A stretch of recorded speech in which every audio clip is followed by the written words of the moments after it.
The station broadcasting from number 11, Dr. Martin Loop in Adabraka in Accra.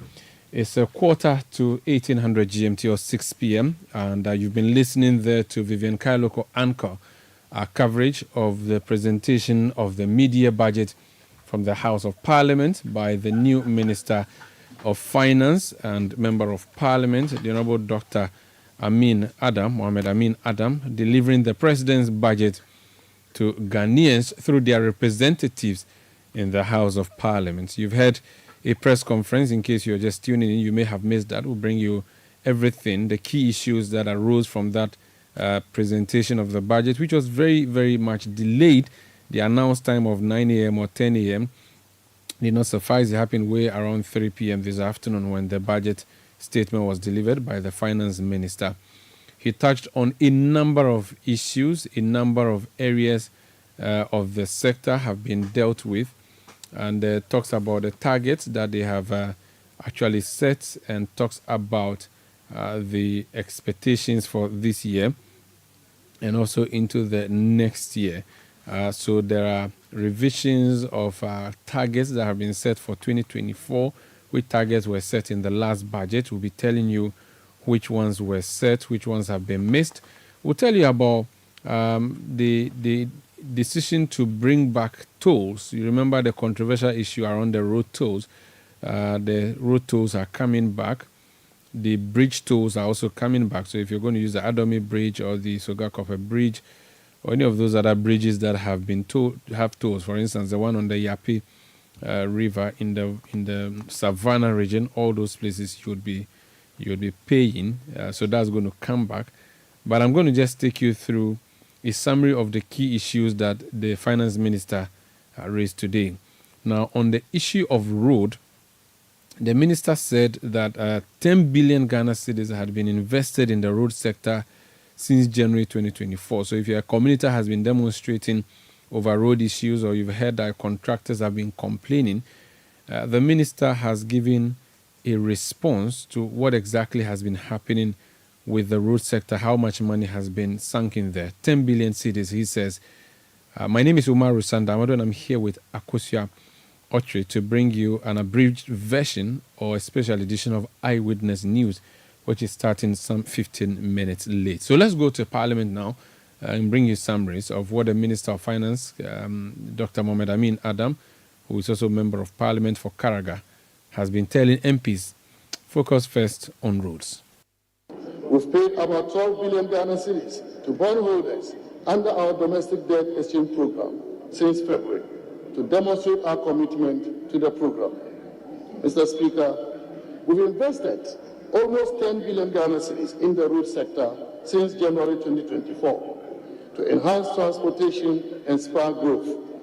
I can also confirm that government has secured equipment to complement the efforts of our local authorities in improving community roads nationwide.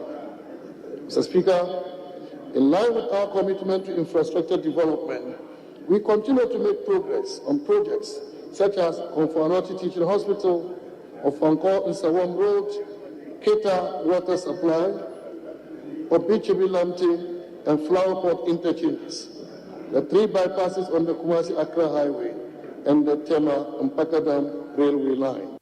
We will work with the private sector to close the national housing deficit and optimize land use in urban areas. We will use public-private partnership to deliver public infrastructure projects. Mr. Speaker, Cabinet has also granted approval for the disbursement of an additional 1.5 billion Ghana cedis to provide relief and bailout for those whose funds have been locked up in the fund management companies. The establishment of a framework for the reintroduction of road and bridge tolls in 2025. The operationalization of the integrated property tax system and the review of the fiscal responsibility rules to include a debt rule to support debt sustainability, as well as the establishment of independent fiscal council. So that's the Minister of Finance summarizing for us there the plans on road projects And also, he said that Cabinet had granted approval for the disbursement of 1.5 billion cedis to settle outstanding claims relating to financial management companies. You do know that they have been demonstrating. Now, he also talks about the reintroduction of road and bridge tolls next year and the operationalization of integrated property tax system. So one way of raking in revenue then. Now, another issue has to do with the debt restructuring. Now, recall that we went under an IMF program, and as part of that, we had to restructure our debt, both domestic and external debts. We've done the local restructuring, and we are in the final hours of finishing up the external debts restructuring. Now, that is a very key component of the IMF program. Dr. Amin Adam has been speaking about the processes leading up to that so far. I am pleased to report that government has made substantial progress since the completion of the domestic debt exchange program in September 2023. We've successfully honored 2 coupon payments, with the second payment of about 5.9 billion Ghana cedis in February 2024. Furthermore, we are on track to make the third coupon payment of 6.1 billion Ghana cedis in August 2024. The timely payments of these coupons will undoubtedly improve investor confidence in the domestic market and bolster the overall economy. After an 8-month period of negotiations, Mr. Speaker, government and the Official Creditor Committee for Ghana reached an agreement in principle on the 12th January 2024, outlining the broad parameters for the restructuring of official bilateral debts. Subsequently, on the 11th June 2024, government and the OCC reached an agreement on an MOU covering the restructuring of about $5.1 billion of the official bilateral debt. As the Speaker indicated earlier, I am pleased to report that this agreement resulted in debt service relief amounting to $2.8 billion over the course of the IMF program 2023 to 2026, which will provide critical liquidity support to the economy. Mr. Speaker, the MOU will serve as the guiding document for amending individual country claims against Ghana. The next critical step is a direct engagement with the bilateral creditors to implement the mutually agreed restructuring terms. So that's the Minister of Finance on the budget, on the restructuring of our debts, conditioned on the IMF program that we are running. So that's his position on that. Now let's talk about the Cedi, a very controversial aspect again, of course, of our economy. There are some statements that the minister made on the status of the Ghana Cedi. He talks about some stability that have been witnessed recently and the reasons for that. Let's listen to him. The Ghana Cedi experienced a relatively moderate depreciation against major international currencies in 2023 compared to the previous year. Cumulatively, the Ghana Cedi depreciated by 27.8%, 31.9%, and 30.3% against the US dollar, the pound sterling, and the euro, respectively, in 2023. In the first half of 2024, the Cedi depreciated by 18.6%, 17.9%, and 16% against the US dollar, the pound sterling, and the euro, respectively. This compares to a depreciation of 22%, 26.3%, and 23.8% against the US dollar, the pound sterling, and the euro, respectively, in the first half of last year. So that's on the Cedi. Let's talk about something else that the minister talked about. He says reforms have been proposed with the introduction of a draft labor bill to strengthen labor administration and regulate the working space. Some of the reforms he talks about include strengthening labor migration, extension of maternity leave, and the introduction of paternity leave. Let's listen to the minister.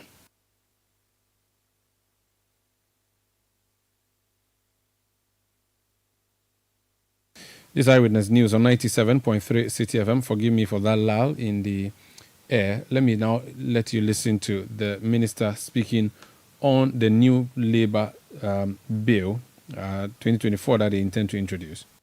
Mr. Speaker, government, in collaboration with its social partners, has developed a draft Labour Bill 2024 to strengthen labour administration and regulation of the world of work. Key reforms proposed include strengthening labour migration governance, improving employment coordination, extension of maternity leave, and introduction of paternity leave, among others. The labour law is expected to be promulgated before the end of this year.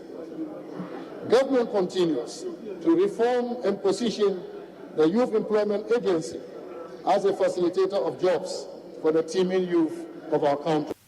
So it's an election year, lots of education needed. The issue of tolerance, peace before, during, and after the election is critical. The state institution that is mandated to ensure you know your civic rights and also to promote peace and harmony among the population is the National Commission for Civic Education, NCCE, headed by Kathleen Addy. The NCCE got a mention by the minister today. Let's listen to what he said. As part of the preparation towards the conduct of the 2024 presidential and parliamentary elections, the Electoral Commission registered voters in 268 district offices and 775 electoral areas. The Commission also compiled the special voters list and managed applications for vote transfers and proxy voting. Mr. Speaker, during the first half of 2024, the National Commission for Civic Education carried out sensitization and awareness creation for a total number of 3.1 million people regarding the peaceful conduct of the 2024 general election. Mr. Speaker, as part of activities to effectively coordinate security coverage for the electoral activities this year, the Police Service has established the Police Election Security Secretariat under the authority of the National Election Security Task Force. So that was the Finance Minister on the elections of 2024 and the education that the citizenry expects to have and the role of the NCCE in that. Now, he talked about the free senior high school, and he said that which is a flagship program of the government of Nana Addo Dankwa Akufo-Addo. And he says that some 9.9 billion cedis have been spent on the free SHS program since its introduction in 2017. Let's listen to the minister. In 2008, His Excellency the President, then the flag bearer of the New Patriotic Party, announced the policy of free senior high school. And for 8 years, he kept his conviction. On 2nd May 2017, government allocated 400 million Ghana cedis to implement free senior high school. We also indicated that our oil resources will fund the program, as the President believes that every Ghanaian child must benefit from the oil resources of our country. The impact of the program is evident. To date, a total of over 9.9 billion Ghana cedis has been spent on the program, and a cumulative total of 5.7 million young people have benefited from this initiative, many of whom may not have had this opportunity. Mr. Speaker, to complement this effort, we provided facilities under TVET to empower our young people with employable skills. With 168,000 students enrolled in the 2023-2024 year. Additionally, we are constructing 10 STEM schools and 10 STEM centers across the country. We are also building the first 2 STEM colleges of education in Karga in the northern region and Tepa in the Ashanti region. We have distributed 900,000 tablets for secondary school students. Quality education has been given considerable focus, Mr. Speaker, because the performance of the students at WAXI in 2023 is also the best since 2015. Mr. Speaker, to ease the financial burden on parents and guardians of public basic school pupils, government disbursed about 38 million Ghana cedis as capitation grant for the first half of 2024 to ensure schools have adequate resources to provide quality education. Additionally, funds have been released for the payment of feeding grants to all public schools, public special schools, institutions for the handicapped for the 2024 academic year, thereby further supporting the vulnerable students in our country. Mr. Speaker, it is worth noting that the capitation grant has increased from 5 Ghana cedis in 2016 to 15 Ghana cedis in 2024. Mr. Speaker, the Ghana School Feeding Program commenced in 2006-2007 with 1,950 beneficiaries. Over the years, there has been considerable growth of the program, from 1.6 million beneficiaries in 2016 to over 3.8 million beneficiaries in 2023, and is currently in the region of 4 million beneficiaries. In 1 year, Mr. Speaker, we have added over 200,000 students. So that's Dr. Amin Adam, Mohammed Amin Adam, Minister for Finance, speaking to Parliament today, presenting the President's budget, media budget, to the people through their representatives in Parliament, the media budget review announcement. So let's look at the summary of what the minister was saying. Is the minister looking for more money or asking permission to go spend more money? He summarized the reason for coming to the House today in the following words. We are using this same mindset of possibilities to confront the economic challenges we have faced. Already, we are seeing results. In this mid-year fiscal policy review, we are not seeking additional resources to spend. Rather, we are trying to stay the course within appropriation. Our progress has informed our proposal to reinstate the fiscal rule on the 5% deficit threshold, which we suspended in 2020, and we expect this to take effect in 2025. Let us continue this path with hope and the unwavering belief that together we can achieve greatness. We are building a Ghana that is more inclusive, that is more sustainable, and that is more transformed. Let us rise to the challenge. Let us work together and let us build a future that is worthy of our highest aspirations. Mr. Speaker, as I conclude, I want to express immense gratitude to Allah for His grace, for His mercy, and His favor. He has continued to be generous to me, to my ministry, and to our nation. Even as one of your own, I do not take for granted the support this House continues to give me. I want to acknowledge my predecessor, Mr. Speaker, Honorable Ken Oforiatta, for his leadership and dedication of service in the Ministry of Finance. Mr. Speaker, this is important. I want to also extend a special appreciation to the good people of the constituency. I know that their overwhelming support has been vital in serving our country and our constituency. Right, Honorable Speaker, let me once again express my sincere appreciation for the opportunity to present the 2024 mid-year fiscal review to this august House. I thank you very much, Mr. Speaker.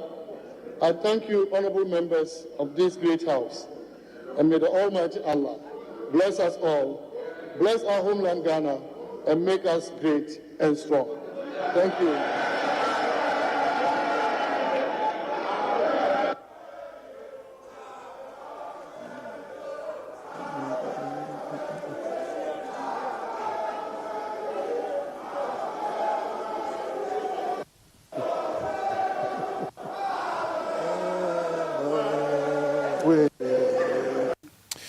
So that's the song from the majority side celebrating the media budget review as presented by the Karaga MP, who is Minister for Finance, Dr. Mohammed Amin Adam. And you heard them celebrating him there.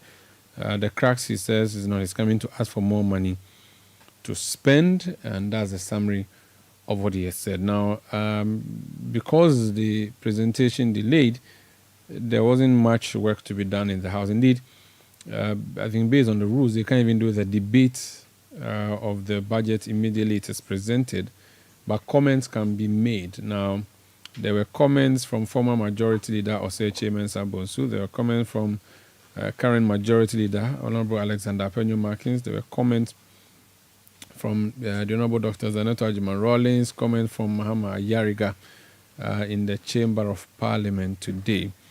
Now, outside the chamber, there was a press conference by the Minority Leader, Dr. Kesel Atu-Forson.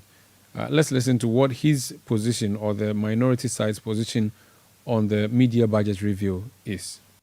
For addressing the numerous problems facing the people of Ghana. This media review leaves many people disappointed and uninspired. It gives no hope to the people of Ghana, and that anything this government had said and have done over the last 7.5 years, they've done nothing to reverse the negative trend. In the last 8 years, the Akufo-Addo Bawumia government have burdened the ordinary Ghanaian and businesses with a number of taxes, making Ghana a high tax regime.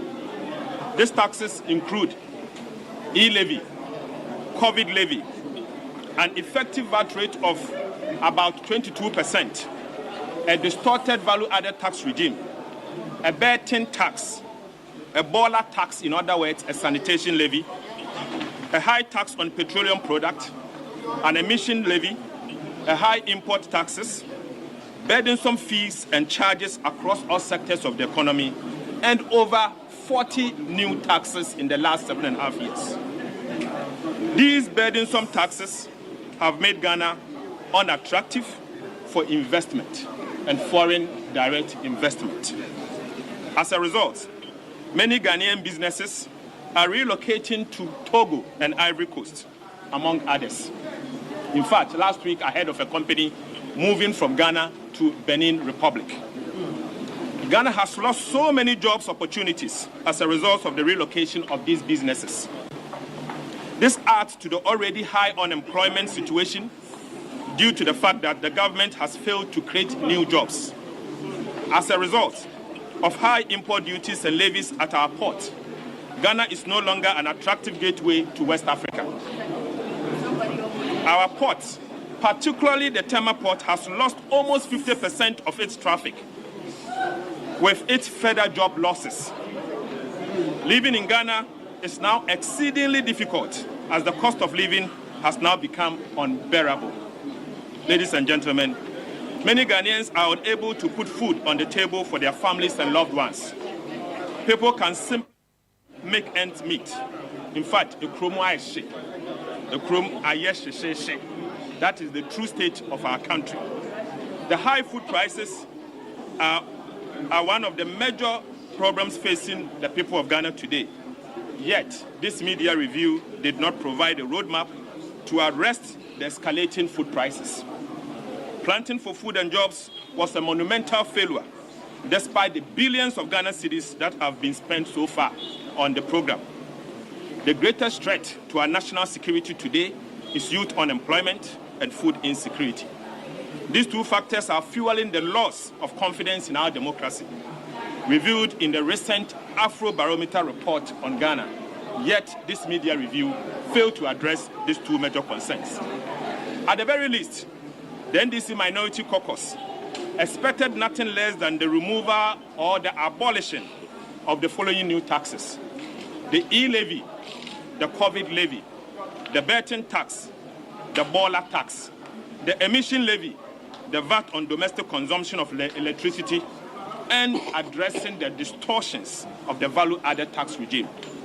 The Akufo-Addo Bawumia government will be remembered as the government that has left Ghana behind with the following: bankrupt economy, default or yentumintua economy, a haircut economy, debt-riddled economy, overtaxed economy, high inflation economy, high food inflation economy, a shrinkflation economy, in fact, a high monetary policy rate economy, a high lending rate policy rate economy, a high unemployment economy, an extremely high youth unemployment economy, a misery or a witchery economy, a collapsed state-owned enterprises economy that they are leaving behind, a collapsed cocoa sector economy, a bankrupt Bank of Ghana, a Bank of Ghana that is positively insolvent to the extent that they are not in a position to generate enough revenue to run the affairs of the central bank. A bankrupt cocoa board, a high food inflation never witnessed in the Fourth Republic, and the highest youth unemployment never witnessed in the Fourth Republic. This is the legacy of the MPP Akufo-Addo Bawumia government. Fellow Ghanaians, as stated earlier, this media budget review is uninspiring, bereft of new ideas, gives no hope, and it fails to offer a roadmap for addressing the numerous problems facing the people of Ghana. Let me assure you that the National Democratic Congress and the minority in Parliament are aware of the following. We are aware of the hopelessness of our youth who cannot count on the government for jobs. We are also aware of the suffering of the ordinary Ghanaians who cannot afford 3 square meals a day. We are aware of the unbearable hardships confronting the good people of Ghana and businesses. We are aware of the collapsed state-owned enterprises such as the Ghana Cocoa Board. In fact, we are aware of the insolvent Bank of Ghana. We are aware. We are also aware that the rich have become a middle class. The middle class has become poor, and the poor has become poorer, with the World Bank estimating that 33% of Ghana's population will move to extreme poor by the year 2025. We are also aware that this government is leaving behind a high tax regime. And overall, we are also aware, among others, of the poor governance that this government is leaving behind. The NDC pledges, our pledge is to confront these challenges head-on, beginning January 7th, 2025. Thank you. So that's the Ejumako Enyan Esia Member of Parliament, who is a minority leader, Dr. Keselato Forsen, former Deputy Finance Minister. He is speaking at a press conference after the media budget was presented by the Minister for Finance, Dr. Mohamed Amin Adam. We'll be doing some phone interviews in a bit, but before then, let's hear the counter press conference by the majority leader, MP for Ifutu Alexander Apenyomakin, who is a majority leader. Providing a platform to educate our citizens is on course. 2, the LEAP, the Livelihood Empowerment Program. What it is that when we assumed office, the NDC government was managing it with just 49 million Ghana cedis. Today we have expanded the Livelihood Empowerment Program, providing support to the most vulnerable to the tune of over 400 million Ghana cedis. Now, school feeding. A lot of our rural folks, because of poverty, they don't go to school. Under NDC, we had 1.6 million Ghanaian children being covered under the school feeding program. Today, we have 4 million Ghanaian children on the school feeding program. What I'm saying is that, yes, we have not created a perfect system, but we have a far, far, far better system in place than what we came to meet. What is the NDC saying? Criticizing and saying what they want to say. But so far, they've not been able to introduce any social intervention program. Not even in their campaigns are they trying to tell us that, oh, they have this all-important initiative to turn the corner. They have none. We've listened to them over and over again. Nothing innovative is coming from them. Now, what is Dr. Bawumia telling us? Dr. Bawumia says that, look, he's going to anchor his developmental agenda on digitalization. Because in today's world, everything is digitalized. So if you want to run an innovative economy, an economy that will create jobs for the private sector, you necessarily would have to go digital. And for him, that is what he's going to use as a major trump card policy to ensure transformation in every aspect of our economy. What the ordinary Ghanaian will say is that we won't pay we now pay. So we are on course. We are going to debate on the issues. And by the way, we are calling on President Mahama to accept the invitation by Dr. Bawumia for a debate. We don't want politics of insult, name calling, insinuations and all. If indeed he is determined to come back and he wants to tell Ghanaians that he's a change man, I am calling on him to stand shoulder to shoulder with Dr. Bawumia and debate on the issues. Dr. Bawumia is ready to put the cards on the table. If he says that we have not performed as a government, it is only through a debate that he can put the point across. We don't believe in rhetorics. If Dr. Bawumia has not performed, expose him through a debate. If Dr. Bawumia is not competent to lead the country, I think that the best way to expose that is through debate. So we are ready, and I am saying that to stay away from all the attacks and to ensure decency in our politics, the best way to go is to debate on the issues. Ghanaians want a change in their lives. They want development. They want employment. The only way to bring the best out of us as a political class is to debate the issues. So Mr. Mahama should not run away from the debate. Finally, leader, what would you say to somebody who says the delivery as we just witnessed is uninspiring, because that's what your friend Atto Forson says? Well, Atto has nothing to say, and indeed had nothing to say. It's the reason why he came attacking. You realize that upon all that he said, it amounted to nothing. He couldn't address any particular issue. Look, what the NDC often forgets to tell Ghanaians is that when we came into office, we repealed a number of laws, tax laws that they had initiated and enacted. We repealed them. Some of the taxes too, we reduced the percentage that Ghanaians were being charged. So what is he talking about? They never faced a Russian-Ukraine situation which has disrupted global trade and everything is going haywire. They came with all the fundamentals going in their favor, went on the IMF program, which derailed. Around this time, 2016, the IMF program had derailed. IMF came into Ghana and walked away. We, around this time, the fund is applauding us. And recently, the World Bank has made available $400 million to support SMEs. Because we've been honest with them, we've been sincere. And like I always say, we cannot have a perfect system. But at least, if you are putting us side by side with the NDC, I can tell you, any day, we are far better in terms of policies, in terms. So that's the majority leader and MP for Ifutu, the Honorable Alexander of Apenyo Markin, speaking in Parliament. So you've heard the two sides. Let's test some of the claims that have been made. The Honorable Member of Parliament for Bolga Central, Isaac Adongo, is the ranking member on the Finance Committee of Parliament. He's joining us on the line. Sir, you're welcome to Eyewitness News.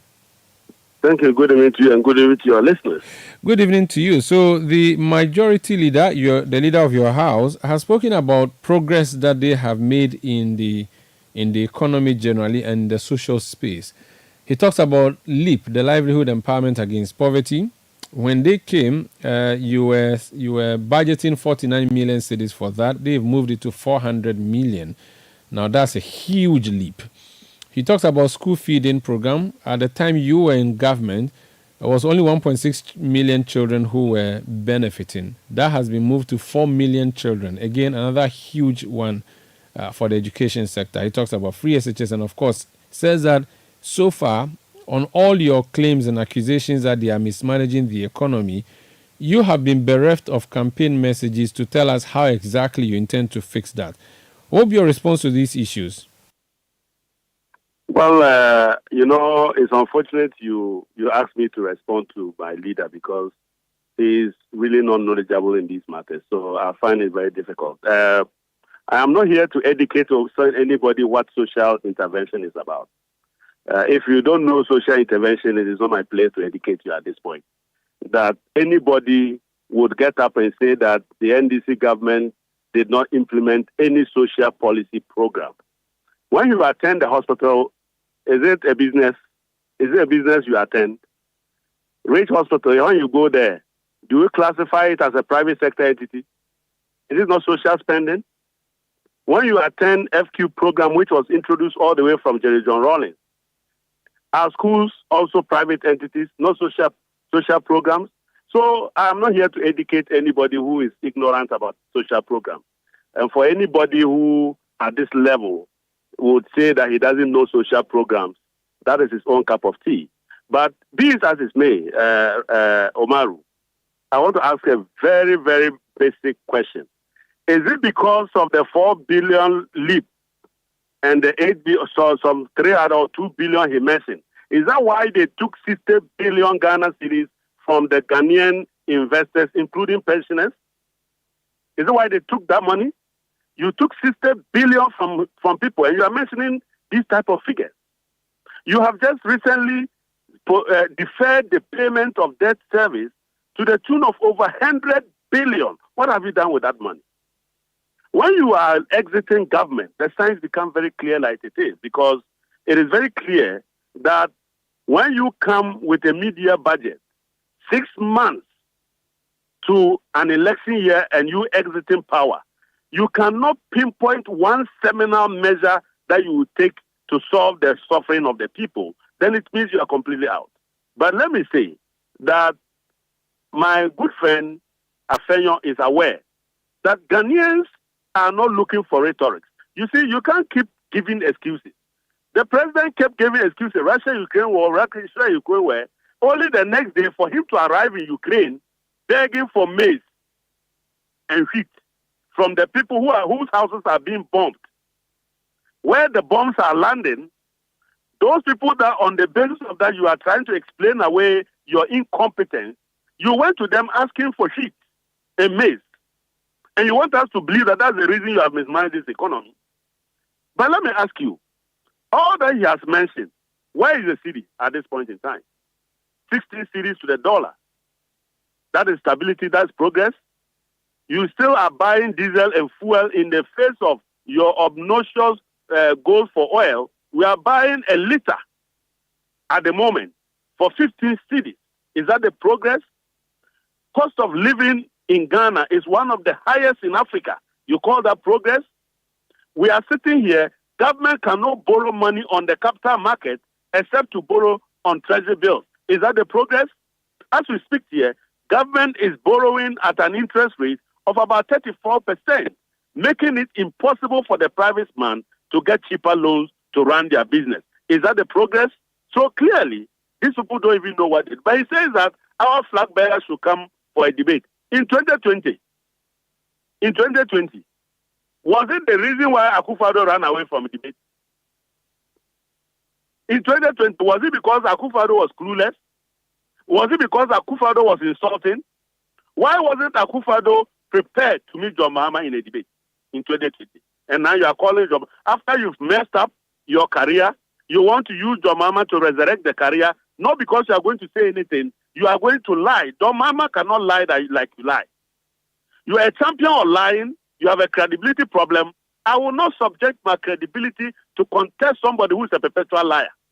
It is the reason John Mahama will not come. For you to come and lie and use the media to spin it. If you know that you are better and you have done well, John Mahama meet the press even as an opposition leader.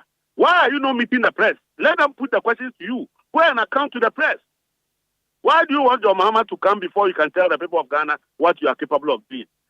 A person who is talking about digitalization, come and help us, tell us how you will solve the unemployment problem. You say you give every youth mobile phones so that they pay 1 cedi, 2 cedi, 1 to 3 cedi. You think we are still stupid, right?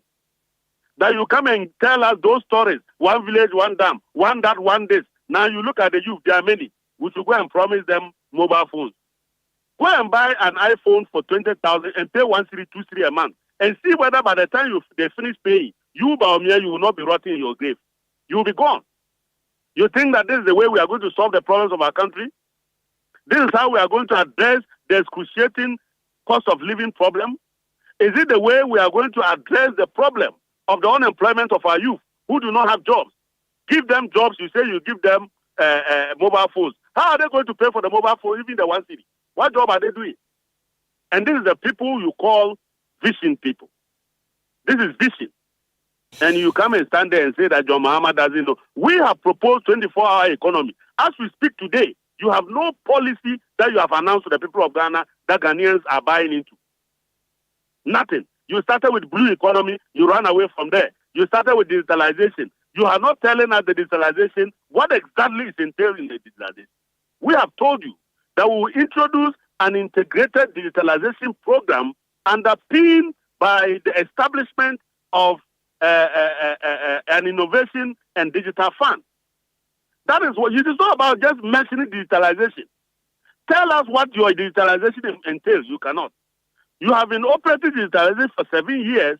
You don't even have a blueprint. That digitalization, so-called, is in the head of somebody. There's nothing. You go and look for Ghana's blueprint on digitalization, and there's none. You are comparing yourself to us, the champions of digitalization. So quite clearly, these people have lost it. And I can assure you, they are the people who will be dragging their feet when the debate starts. They will run away from their budget. They will run away from the debate. Democracy is exhibiting ignorance. How can somebody at that level say that he doesn't know any social intervention program by the NDC? Does he know the people who introduced social protection as part of our governance? It was His Excellency John Dramani Mahama, when the MPP was roaming around with women and children affairs, decided to mainstream social protection into women and gender. So we are the masters of social programs. We are the social democrats. That is the reason we went around developing a lot of social infrastructure across the country. You cannot even show anything. Today, when you are listening to him, when he was talking about Agenda 111, he couldn't even mention one. Immediately he came to Eurojet project. Do your research. Eurojet project was John Mahama's initiative. He started even mentioning some of the hospitals that we had even commissioned at the time we were leaving office. Go to Dodoa. It's part of the Eurojet project we completed. I heard him mention Wa Regional Hospital. Are you not ashamed? Bogatanga Regional Hospital. Are you not ashamed of yourself? And you call people that are developing our country, doing the most difficult job, people who don't have social intervention. It's very clear that the democracy, when you call us, you shouldn't be forcing us to educate people. The democracy we practice is a marketplace of ideas, and indeed, advanced democracies do so well with these debates. We've seen that because of a debate, Joe Biden, the president of the U.S., has withdrawn from the race because of the incompetence he exhibited, all the failures that he showed at the debate with the opposition leader. If you feel strongly about your candidate and you feel that the government's candidate is not that strong and possibly incompetent, why don't you put him to a test on the platform where your candidate would be to expose him for who he is if you truly believe that he is what you claim he is? We are already exposing him. We don't need a debate to expose him. Who doesn't know that Dr. Bawumia has earned the name? Even everybody knows him. The internet knows him as a liar. Do we need a debate to tell people of this thing? Do we need debate to tell people that Bawumia has no credibility? Do we need a debate to tell the people of Ghana that the man said he would develop one village, one dam, and to date he has not commissioned one of them? Do we need the people of Ghana to say that he developed a tracker which only ended up listing toilet? Do we need a debate? The places where you are mentioning, those democracies over there, they don't lie. They have credibility. When Akufo-Addo refused to debate Dr. John Dramani Mahama, were you not in this country? Why didn't you point it to him that in the advanced democracy, the way to go is debate? Do two wrongs make a right? What has changed? I'm asking what has changed. What has changed? What has changed is that we are progressing. Right. No. It was right. And we are following the lead of Akufo-Addo. Why are you telling it to be? Who told you that it was not right? Have I said it was not right? It was not right for democracy. It was right. He had the right to say that he will not go for a debate. John Mahama is also saying that I am not going for a debate. Why is it that when it comes to John Mahama, all of a sudden, you are putting pressure on somebody? Why? Why did you put pressure on Akufo-Addo when he refused to go on a debate? We did. Well, so where did he go? Did he go? He said he wouldn't go. So John Mahama says he's not going. So what is wrong? Two wrongs there, not justifying the right. There's no wrong. There's no wrong here. That is your view. In your view, it is wrong, but it is not. You don't determine what is right and what is wrong in our country. And we say that that is what is the right position for us. Nobody can tell us that the position that we have taken, which another president, a sitting president did before, is wrong. Who determines that? It would be interpreted as you running away from your own issues if you don't show up for the debate. You can interpret it the way you want. You can interpret it the way you want, but we are not going to revive a dying political career of somebody. You can't lie your way, destroy yourself with all the lies and credibility crisis, and you want to use somebody to clean up yourself. It will never happen. The press is over there. You should go and talk to the press and tell them what he's going to do. He's been campaigning all over the place. Are you hearing any serious policy other than 1 city, 2 city, 2 city, 1 city, 2 city for mobile phones? Have you heard anything? Is that how we are going to solve our unemployment problem? Let's leave it here. Thank you so much for speaking to us. Is that how we are going to bring down inflation? Is that how we are going to develop our roads? 1 city, 2 city, 1 city, 2 city mobile phone? And you are not asking this person what level of vision can this person have for you? And you're asking for, we should let him go and stand there, family, no mame. Has anybody quoted your tear? You want, tell him that it is possible, it's not a policy. Breaking the 8 is not a policy. So far, all we hear is it is possible, break the 8. We are not hearing any policy. When he attempted one, he says he will give everybody, the youth of Ghana who are unemployed and cannot even pay for their data, he will give them mobile phones so they will pay 1 city, 2 city a month.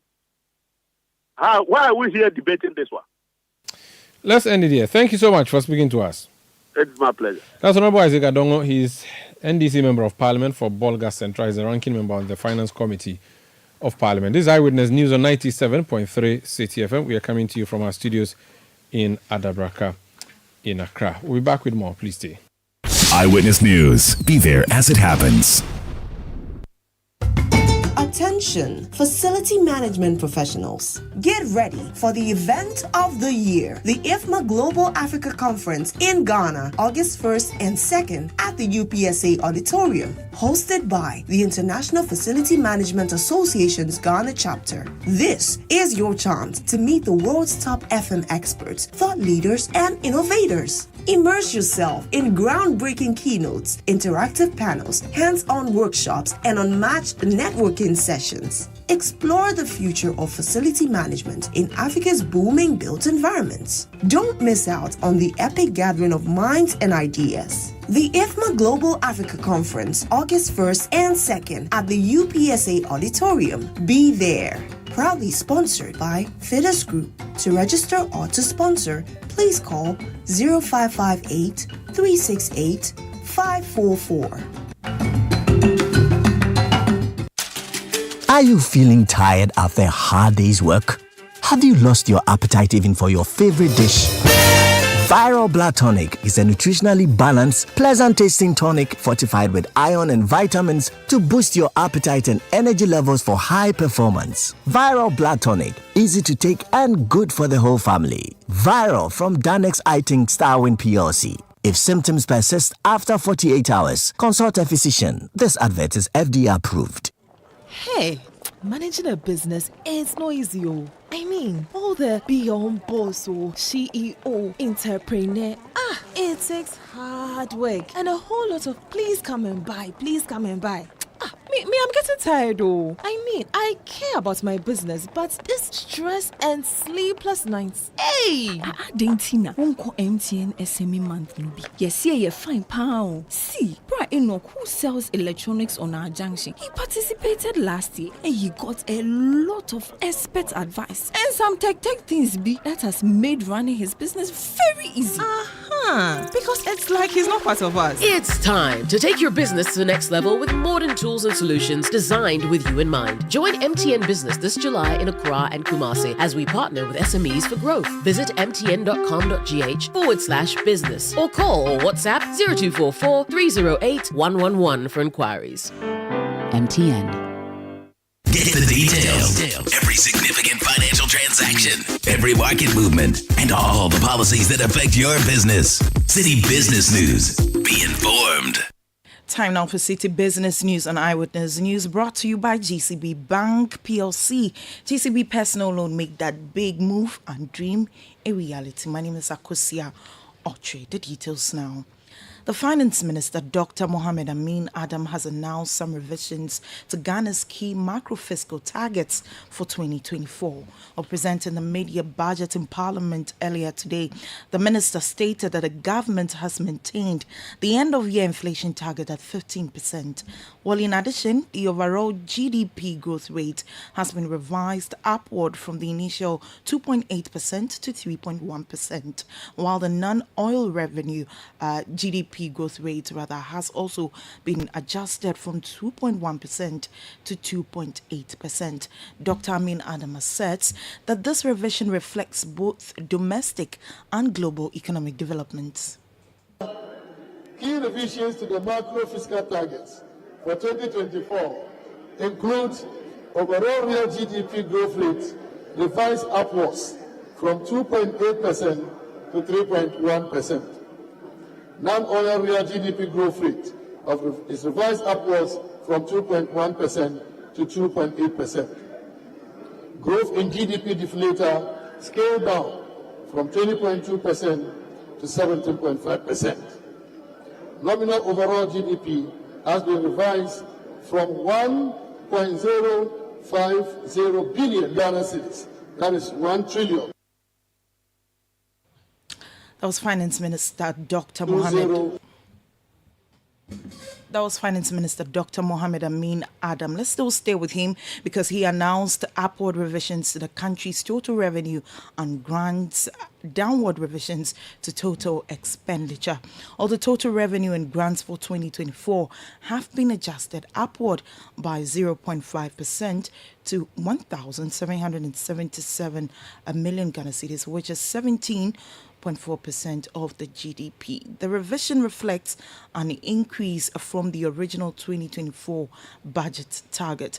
The total expenditure, on the other hand, has been revised downwards by 2.1% to 219,749 Ghana cedis, which is 21.5% of GDP from the original projection of 226 million cedis. Now, Finance Minister Dr. Amin Adam made the announcements in Parliament today.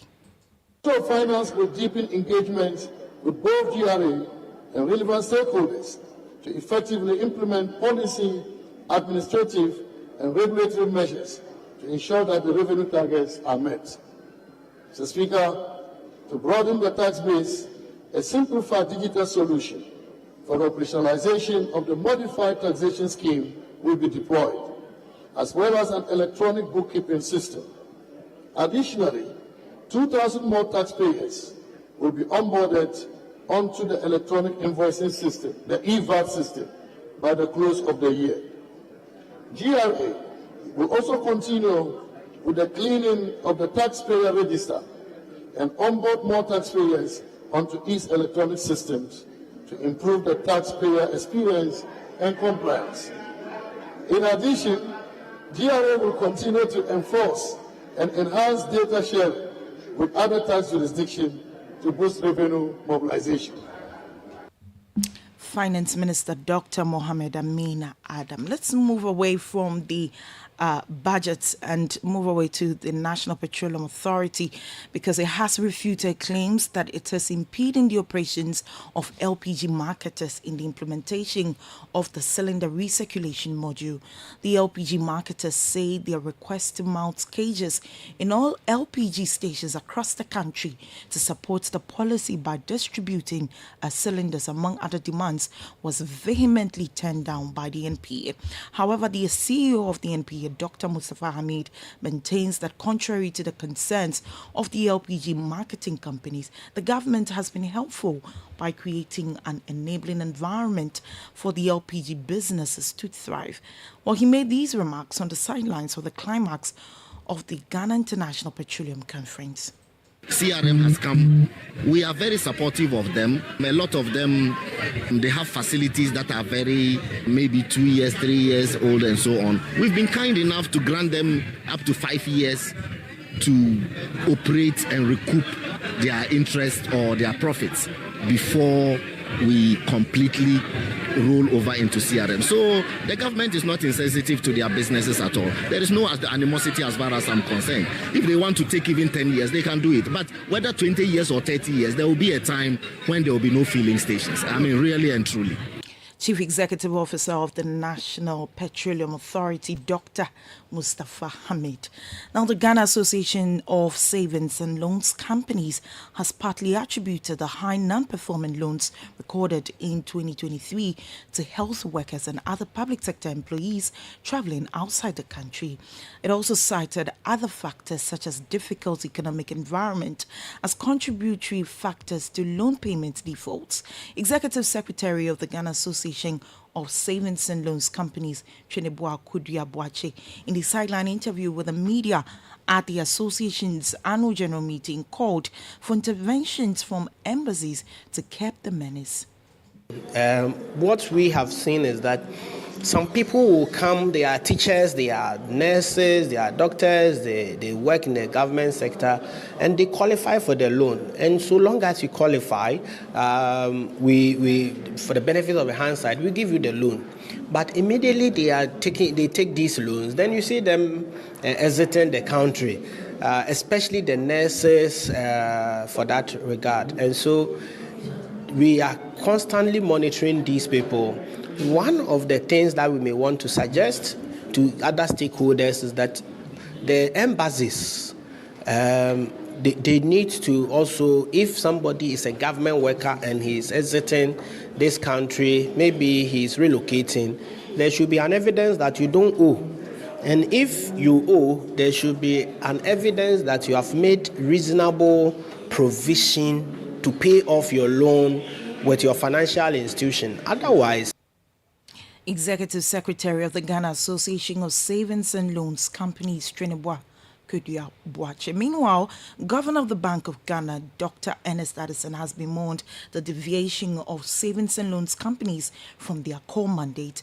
Speaking on behalf of the Governor, head of the Banking Supervision Department at the BOG, Cedi, implored the financial institutions to continue supporting medium and small-scale enterprises. Distinguished guests, savings and loans companies must revisit their first love and strengthen the bonds with MSME sector, where the greater impacts are achievable. The sector should rethink its business strategy and models and target low-income entrepreneurs, youth and women-led venture excluded by the traditional financial institutions. For instance, Mr. Chairman, adoption of the group lending methodology inspired by concepts such as Grameen community banking or village banking models in Bangladesh could leverage on membership discipline and social cohesion as a form of guarantee when no collateral is required or needed. That was head of the Banking Supervision Department at the Bank of Ghana, Cedi. Well, that's how we wrap up today's edition of the Citi Business News on Eyewitness News. The news is brought to you by GCB Bank PLC. GCB Personal Loan, make that big move and dream a reality. My name is Akosia Oche. To stay with us, up next is Point Blank. Eyewitness News. Be there as it happens. Oh, jump on now. Go. Google me. At what time when you come back, we are not hear the sound of your car? Why you buy new car? No, I not change my car. It be the same, right? It be the fuel way I change. Way one shouts it. Ever since I started using the all-new Excellium Premium Fuel, fortified with 3-in-1 action. Oh, Joe, now my car they run like electric car. No, it's so. This is the type of fuel where they want to. Because now engine they cost. Where they want for way if I buy it, it go protect my engine. And with the small way I buy, I go drive, sir. Absolutely. It's like strapping a turbocharger to your engine and giving it a protector. sector. And what they boss my mind self be the 3-in-1 action, no? Excellium, they prevent up to 99% of deposit. It be anti-wear, some be anti-corrosion. Won't pay when I open them. Hey, so where can I find this magical fuel? Just head over to any Total Energy service station and your car will thank you. Hey, then make a finish my gobe fast, then rush go Total Energies. My friend, but why your hand my gobe inside? I give you info. Make a fill the gobe too small. Go. Excellium is designed to protect your car engine, decrease fuel consumption, and lower CO2 emissions. Don't say fuel, say Excellium. Choose Excellium, choose quality. One of the best decisions you can possibly make at the start of your day is to tune in to the Citi Breakfast Show. Insightful, intriguing, intelligent, and informative. The Citi Breakfast Show offers an attractive alternative to the noisy mishmash of morning radio. Tune in to the Citi Breakfast Show for passionate discussions on issues that matter and enjoy interviews where duty bearers and decision makers have their feet held to the fire. The Citi Breakfast Show airs from 6:30 a.m. to 10 a.m. every Monday to Friday, only on 97.3 Citi FM.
My name is Umaru Sanda. Teachers across the country are intensifying their calls for the government to fulfill its promise of providing laptops under the One Teacher, One Laptop initiative.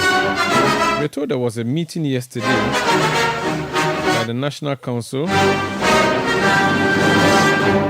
and the members of the Ghana National Association of Teachers, NAT, expressed their frustration by staging a walkout on Deputy Education Minister Professor Kingsley Nyako.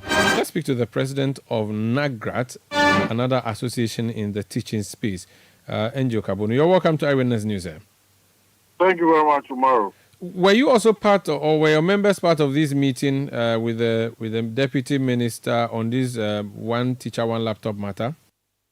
No, Umaru, that was a purely NAT program, and that's what is making it a little bit difficult for me to talk about it, because it was a NAT program in the Upper East region. The One Teacher, One Laptop, was it supposed to be for teachers at the basic level, or it includes your members as well? And what's the status of that policy? Well, the agreement was that all teachers from kindergarten to senior high school will be given their laptops. The problem is that, yes, some laptops have been distributed. Over 280,000 laptops have been distributed. We are still left with about some 80,000 or so laptops that is yet to be distributed, and that is what is creating some problem. Now, has the budget allocation for these laptops has it been given? Is it possible that all the teachers who are qualified to get these laptops from the government will be getting them by the end of the year? Yeah, all the teachers are supposed to get them. What the union signed with the Ministry of Education was a memorandum of understanding that our members will get the laptops. The contractual agreement was signed between the government and the company that produces the laptop. So let's get that clear. The teacher unions signed a memorandum of understanding with the ministry that the laptop is a good thing and that we support the provision of laptops. The government signed the agreement. So we expect that agreement will be fulfilled by now. Okay, let's talk about another issue that you have issue with as teachers. You say that the National School Inspectorate Authority is making work difficult for teachers. What is the situation there?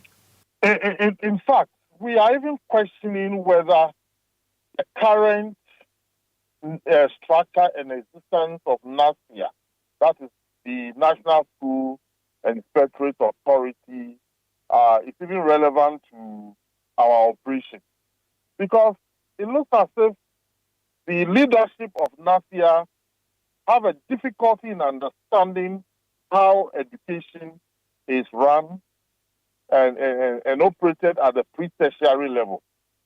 And its level of cooperation with the people who are endowed with educational knowledge and have practiced education in this country is very, very minimal. And one wonders why so much money is being pumped into NASIA, and NASIA is not even doing what they are supposed to. I'll give you an example.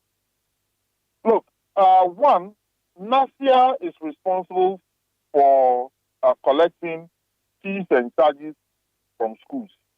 That is, but for government schools, of course, they will have difficulty. But private schools have collected fees and charges. One wonders whether it is right for the inspector to be the one who should collect fees and charges. Two, it is only workers of Ghana Education Service who have been given steady leave to go and study further education, either in evaluation, either in curriculum, or standards, or whatever. It is the teachers in Ghana Education Service who have operated all over the years, have risen through the ranks, have the experience in how to manage and ensure that supervision is done in.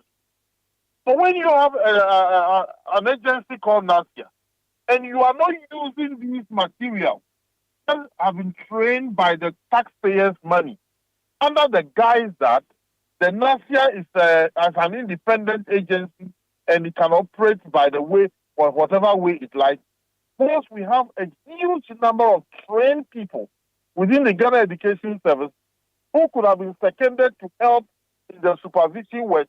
Not only do they have academic certificates, they have an experience. Can you imagine someone who has been a head of department in a senior high school for 4 or 5 years, getting a little bit of in-service training, how capable and efficient that person will be when you give him a zone to inspect the school.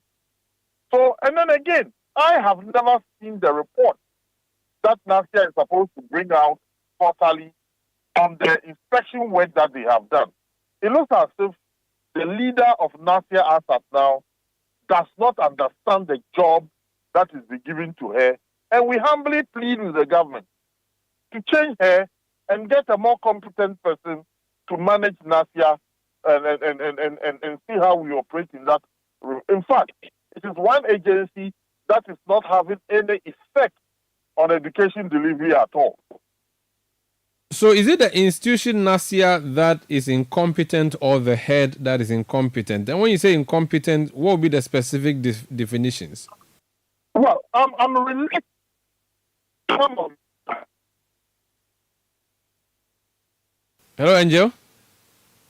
Hello. Apologies, we've lost Angel Kabonu there. We'll try and re-establish connection with him. This is Point Blank on Eyewitness News. My name is Umar Rusanda Amadou.